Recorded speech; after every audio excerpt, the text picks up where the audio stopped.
আমি কিন্তু আমার স্বামী মির্জা আব্বাসের নির্বাচনী প্রচারণাও এখন পর্যন্ত নামি নাই, কিন্তু আমার দেবর এই দীপুর জন্য আমি চলে আসলাম এখানে। মির্জা আব্বাসের ছোট ভাই, আপনারা জানেন আমি গত বছর রোজার সময় কিন্তু এখানে এসেছিলাম। একটা বাচ্চা ধর্ষিত হয়েছিল, তখন আমাদের তখন ছিলেন ভারপ্রাপ্ত চেয়ারম্যান, এখন আমাদের চেয়ারম্যান আমাকে আগের দিন ফোন করে বললেন যে আপনি নারায়ণগঞ্জে কালকে যান এবং দীপু যেন আপনার পাশে থাকে।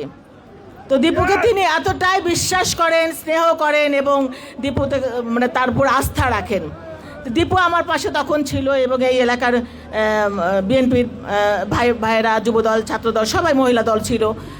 তো আমি সেই হিসাবে আমি মনে করি যে দীপু অবশ্যই, কারণ এই যে 18টা বছর আপনাদের ছেড়ে কিন্তু যায় নাই, আপনাদের পাশে ছিল না, প্রত্যেকটা মানুষের পাশে ছিল। তো আমরা কাকে চাই? যে আমাদের সুখে দুঃখে আমরা সবসময় যাকে পাই, তাই না? তো যাকে পাবেন তার পাশেই তো আপনারাও থাকবেন, এটুকুই তো চাওয়া দীপুর।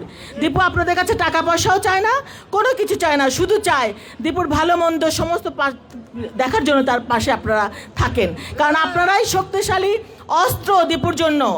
দীপু একা কিছু করতে পারবে না আপনারা যদি সহযোগিতা না করেন। দীপু সমস্ত কিছু করবে, কিন্তু তার পাশে আপনারা থেকেন।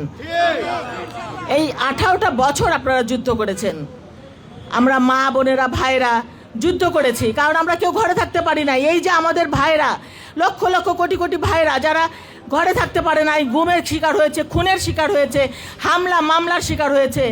আমার স্বামী, আমার দেবররা জেলে ছিল, আমার সন্তানেরা জেলে ছিল, বাইরে থাকলে হামলার শিকার হয়েছে। এটার প্রতিবাদ করতে হবে না? এটা জবাব দিতে হবে। এই 12 তারিখে আমরা ব্যালটের মাধ্যমে জবাব দিব।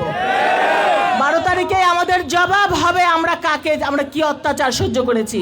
এই অবৈধ যে স্বৈরাচারী হাসিনা সরকার ছিল, চেয়েছিল কিন্তু অত্যাচার করতে করতে করতে আমাদেরকে বিচ্ছিন্ন করে দিতে, আমাদেরকে দলটাকে ছিন্ন ভিন্ন করে দিতে।